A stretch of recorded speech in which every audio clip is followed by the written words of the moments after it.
I guess we will get started. I don't think the mic's on yet, but it is on? Okay. So you guys can hear me okay? Thank you for being here. So we're going to go through the missions program. Quite a bit of information to share with you guys today. I'm going to set a timer so I don't run over for Lane.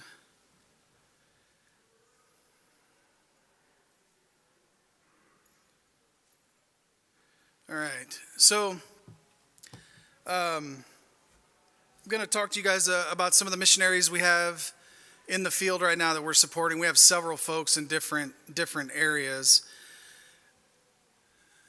and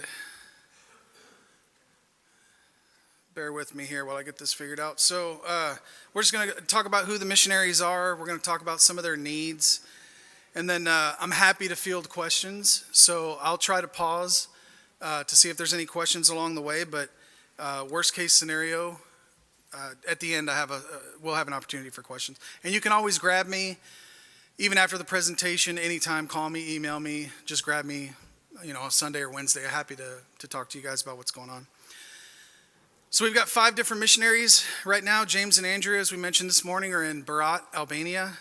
Craig is in Lubbock in the AIM program. He's going to be going to Lima, Peru. But he's still going through his classes. Joseph's still in Tacoma, Kaya's in Apaxco, and McKenna is in Honduras. So we've got 4 of those are going through the AIM program, and James and Andrea are out there on the field serving. So we're going to start by talking about the Smiths. As Kirkland mentioned, it's kind of a funny thought to me that some folks may not even know the Smiths because they've been here so long, but if you're newer to the congregation and you haven't met them yet, this is the Smith family. James and Andrea, longtime members here. Their parents worship here, Glenn and Sally, and of course Andrea's parents are Robert and Carol. So deep connections with this congregation. We've all known each other for a very, very long time. So James and Andrea, we'll start by talking about their monthly support and some of the needs. They've been over there for a couple of years now, and for their 2025 budget, they're asking for $6,500 per month to support the work they have going on there. Our average support last year for them was about $5,400, so they've been operating at a deficit. They're using their own personal savings to cover that. And this budget does include not only from the missions fund. So we operate like a pass-through for James and Andrea. So people within the congregation here and people outside the congregation will send money here, and then whatever we collect at the end of the month, Jennifer will deposit that so that they have that. In addition to the support, the general fund from the valley here sends $1,000, and the missions fund adds $500. So altogether, they averaged about $5,400 last year. So they still have an average monthly shortfall of about $1,000. One of the things they wanted me to clarify for you guys is that about 40% of the money they receive goes directly back to supporting mission work. So retreats, classes, materials, lectureships, retreat, the youth camps, things like that. So they have a lot of things that they're doing to support down there. And I'll share this. Oh man, I keep forgetting these are not linked. My apologies. And that's impossible to read. But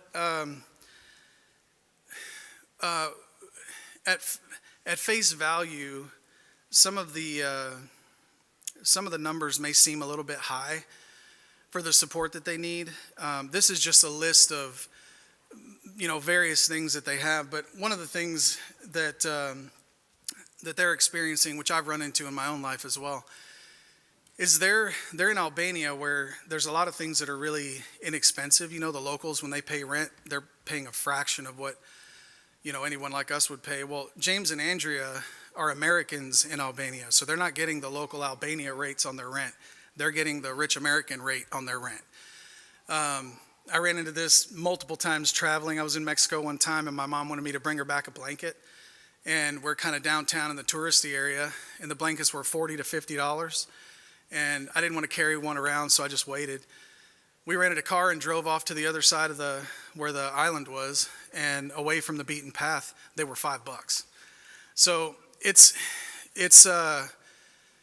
easy to sort of think, wow, that's a lot of money because they're in this third world country or whatever.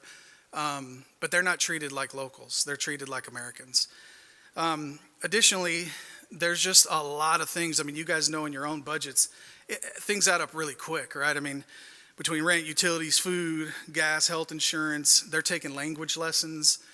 The language there is not like, learning Spanish or French or something. It doesn't really translate well.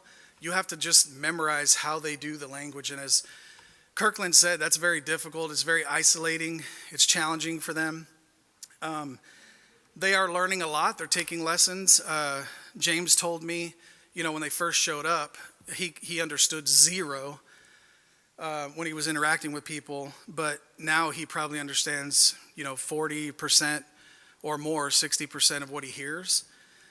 So he's able to understand them, but he's still learning to be able to speak to them because they're not accustomed to hearing accents. We're used to hearing Australian accents and Spanish accents and French accents. They're speaking English, but we're accustomed to hearing that. It doesn't work the same for them. And even simple things, they gave me a couple of examples, and I might mess a couple of them up, but because I don't have my notes here. But the word for promise and the word for Friday, same word. The word love and the word want, same word. So it's, and to use Kirkland's example, he was explaining he ran into this with Mandarin. If you said the word ma, it might mean horse. And if you said ma, it means Saturday. It's just a really different thing. It doesn't translate easily. So anyway, they have a lot that they're covering. And I can tell you also, they shared a budget with us that had all of the individual line items and the amounts that they were, saying that they need. I personally saw that, and I can tell you all of those numbers looked reasonable to me. There was nothing in there that seemed out of line. I'm confident with the estimates that they put together, and after having a full year of supporting them, Andrea was even able to confirm that her estimates were basically spot on. So what they expected to need for taxes, for example, that's what ended up being. So so the message for you guys is that they're asking for the same level of support. There is a shortfall if you're interested in supporting them. Just come see me, or you can, when you write a check, just make a note that it's for the Albania mission, and that'll get to us, and we'll make sure that it gets to them. Any questions on that so far? Yes, sir.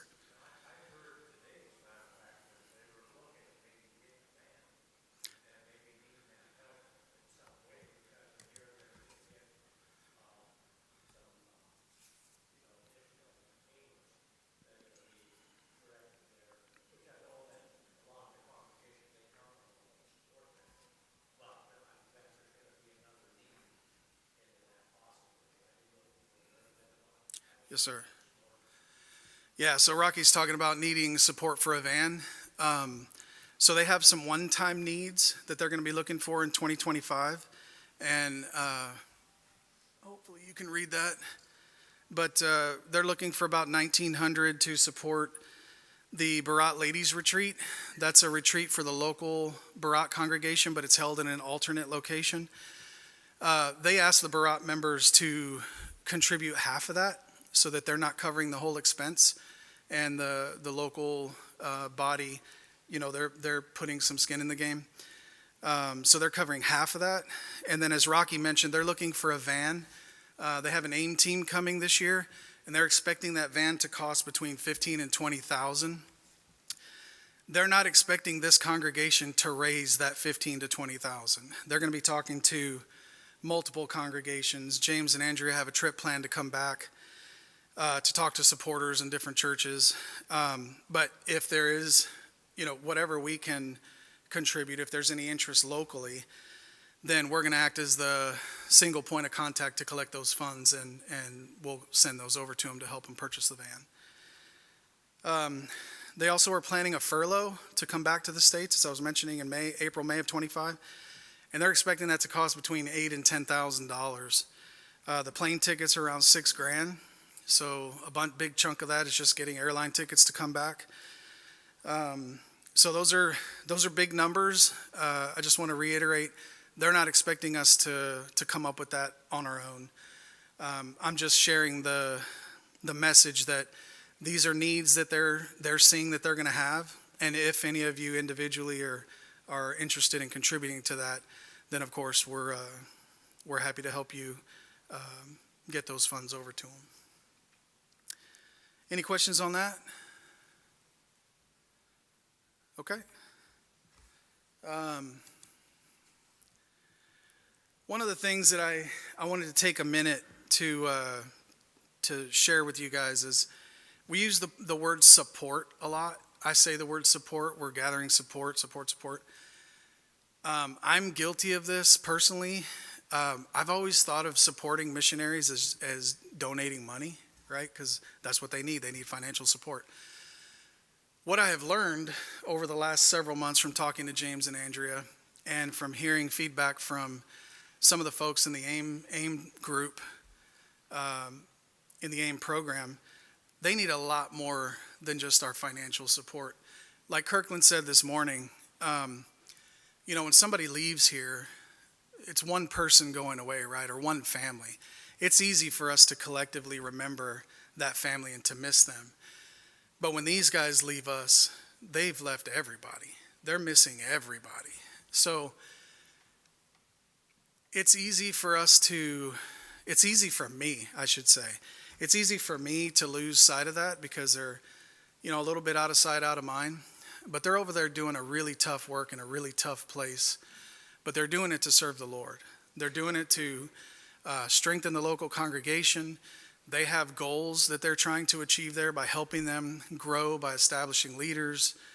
They have long-term plans for a school to help teach and train preachers. And all of the work matters. I mean, whether we're here in Alaska, whether we're, domestic in the United States, or whether we're in Albania or Russia or anywhere, God's creation is all over. His people are everywhere. And everyone needs workers. Scripture tells us that the workers are few, but there's tons of work to do, right? So take that to, I'm saying all that to say, this is a way you can get in contact with them. Nancy has this in an email where you can click on links so you can get a hold of them, but reach out to them occasionally. Send them an email. You can get a hold of them through WhatsApp. I've been meeting with them, averaging maybe once a month. And there have been times where, we're talking, and at one point James said to me, man, I need this. I crave this. I want this. He can't sit down with, Troy or Sawyer or Lane and get that spiritual encouragement and feedback the way that we can. I'm struggling with something. I give Robert a call. We just talk about it or whatever. I see you guys on Sunday every week. They need a translator, and the translators are few and far between. It doesn't work well. Google doesn't work well, Google Translate, because the language is so unique. So any kind of connection that we can make with James and Andrea and their children. Their kids are over there with not a lot of friends. They're isolated. It's a tough field. So they're not whining about it. They know they're in a tough spot, but anything we can do to encourage them and help them during the time while they're away, I promise you it goes a long, long, long way. Years ago, when we went to, Jennifer and I went to Mexico with the Williams family and Ben Baker and some of their family. We went to Leon to serve the church there on a mission trip. And we were working, Bill and I were building a baptistry. We were helping repair benches and work on the buildings. We were sweating with them and we were working with them. And one of the things that one of the members came up and said to us is that they were so impressed that we didn't just show up and hand them money, that we were toiling with them. We were there side by side. And in a lot of ways, your financial support is greatly appreciated. But James and Andrea has said to me that the emotional support and the prayers are more important to them even than the money. The money's a necessary evil, but they crave that relationship with us. We're their home congregation. This is where they're from. So they think of us all the time. And they just desperately need that interaction. So take that for what you will, and consider that, pray about that. But if there's any way for you to connect with them, I know it would be huge. It would be huge for them. And any questions on that? Then I'm going to move on to the AIM team. I've got about 5 minutes left here. Okay. I meant to say this earlier. We talk a lot about money, with the budget and with missions, about raising support and all that. You guys are so generous. Your generosity, not just financially, but the way you interact with each other, the way you help the community, the way you interact with your families, it's so impressive. And I just want you to know that I personally appreciate the effort that all of you put into serving each other and serving the body. So please don't ever take me saying, we want you to connect with James and Andrea as you're failing. That's not the point. It's just I'm trying to help us understand what the needs are and encourage us to be more active in doing some of those things, myself included, because I'm the worst offender. I should be talking to these guys all the time, and I think about it one week, and then about a month later, I'm like, oh, I never had, I haven't called. So just take it as encouragement and information, not me saying you guys are failing, because you're not. All right, so as far as the AIM team goes, Craig, I mentioned, is in Lubbock. So he's going through the program right now. He's in the school portion. He's going to be heading to Lima, Peru. Craig's monthly need right now is around $700. That's going to be changing, of course. We're expecting Lima to be a pretty expensive field. So we'll just keep you guys posted once we start learning about what his budget is and what he's going to need. This really fancy chart here is the hard work of my beautiful, talented engineer wife. And I will try to use the correct terms on how I talk about this. But basically, the takeaway is the orange color is support that Craig has received, and you can't see those numbers, but he's the gray line there with the peak. Those numbers are what we have distributed to Craig. So if you see the orange lines that go past that gray, the gray line that makes a little mountain, those surpluses where he's received more support than he needed for those months have been able to cover the months that he had a deficit. So I can't point, but the second, on the right-hand side over here, you got that first orange line, and then the next one in, how short that is compared to what he needed or what we distributed. His surplus has been able to cover that. So Craig has been raising enough support to cover his needs. Having said that, in 2025, we're expecting his needs to increase. So we'll keep you guys appraised of what's happening there, but so far Craig's been looking pretty good. Another thing I'll mention is, actually, we'll do it with Joseph. So Joseph is still in Tacoma. His need, if you look on the bottom right corner of the screen, his support needs have increased to $22.75 a month. What happened with Joseph is he had a team member go home, so they've lost a portion of the support that team member normally would have covered. So his needs are increasing. In Joseph's chart, what you can see is the orange is what he receives in directed support. The blue is what we cover out of the general missions fund. So we get checks and donations they'll just say AIM or they'll say missions. We put those in the general fund, and we use that to cover deficits on missionaries that haven't raised what they need. If they have a name associated or a note, this is for Joseph Potter, then we make sure that gets to him. But that's kind of where Joseph's at. So individual support, he hasn't technically raised what he needs to cover his need, but because of the overall mission fund contributions that we receive, we've been able to cover him no problem. Like I said, his support's going up. It was around $1,750. It's moving to $2,200 because he lost a teammate, so his support is going up. Kaya is in Apaxco, a place near and dear to Kinley's heart, and her support needs are about $800 a month. She's had some months where she's had a couple of months where she has not been able to raise the support that she needs. So again, the orange is what she was able to raise, and the blue is what we covered through the mission fund. So Kaya could use a little more support, I think, directly, if anyone's interested. Then we have McKenna, who's in Honduras. She's been averaging about $1,140 a month in needs. McKenna has been able to basically raise everything she needs. That one giant orange bar that's almost $9,000.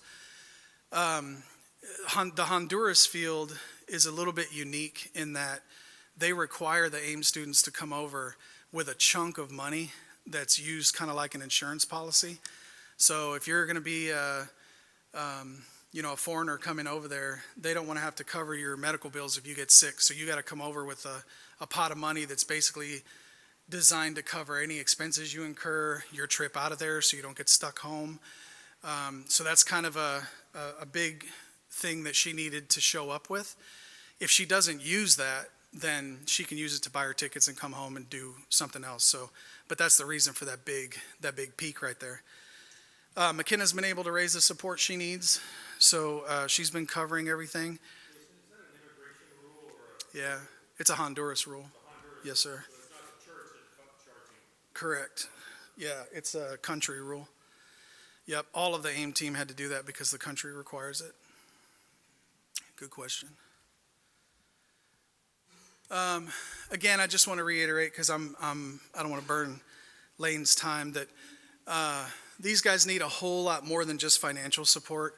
You know, our emotional support, our physical connection, consistent communication, anything we can do to reach out to them.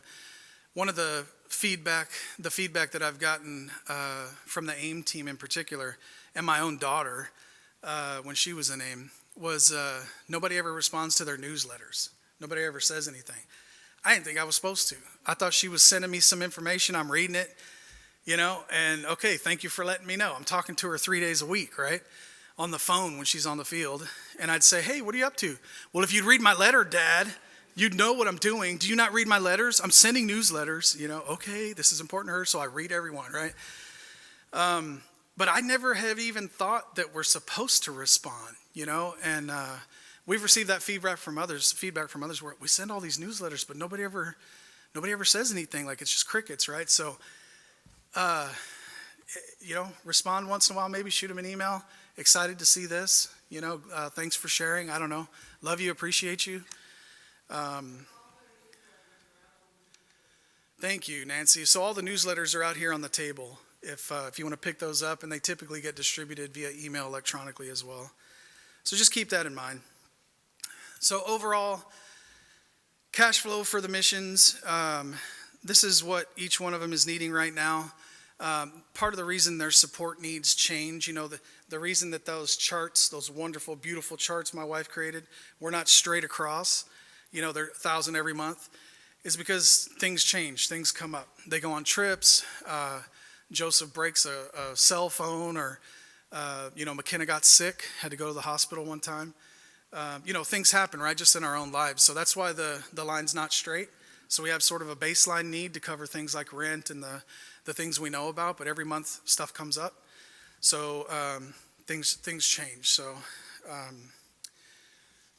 overall, this is kind of how the mission fund did in 2024. So if you look over on the left side over here, that's where we started in January. We had about $26,400. And over the course of the year, we spent about $500 more per month than we had received in support. So at the end of the year, we ended with about $20,000. That's why we're $6,000 less than we started. So we've been able to cover the needs based on past contributions, but if this trend was to continue, then at some point we are going to have a shortfall. We know that the needs are going to be increasing between Joseph and Kaya and Craig, once he enters the field in Lima. Those needs are going to go up. So the overall message is we have a little bit of a buffer right now to help us cover some of those needs. But we're definitely going to need continued mission support to make sure that these guys all get what they need. We are going to work with the AIM team in particular. We work with them and talk to them about how to raise support and to continue to raise support for themselves. They are required by the AIM program to raise their own support, but they're not always able to do that. And it could be that some of the general missions contributions we receive are intended for, them as well. So it's not like they're not getting it, but we know that our needs are going to increase. It's really hard to cover everything quickly and to be as thorough as I'd like to be, to reach out to you and thank you and connect with you and explain to you everything that's going on. I can tell you all of these guys love you dearly. They appreciate you. They crave a connection with you. They need you. They need your prayers. So anything you can do to support the missions program, we really appreciate it. And all of this is to glorify God. All of it is to strengthen His kingdom. And while these guys are away and away from home, it'd be really awesome for us to encourage them and help them while they're gone. Any final thoughts or any questions before I give the time over to Lane? Okay. Thank you guys again. Please feel free to reach out to me. I'm available anytime on my cell phone or catch me anytime. Appreciate you guys.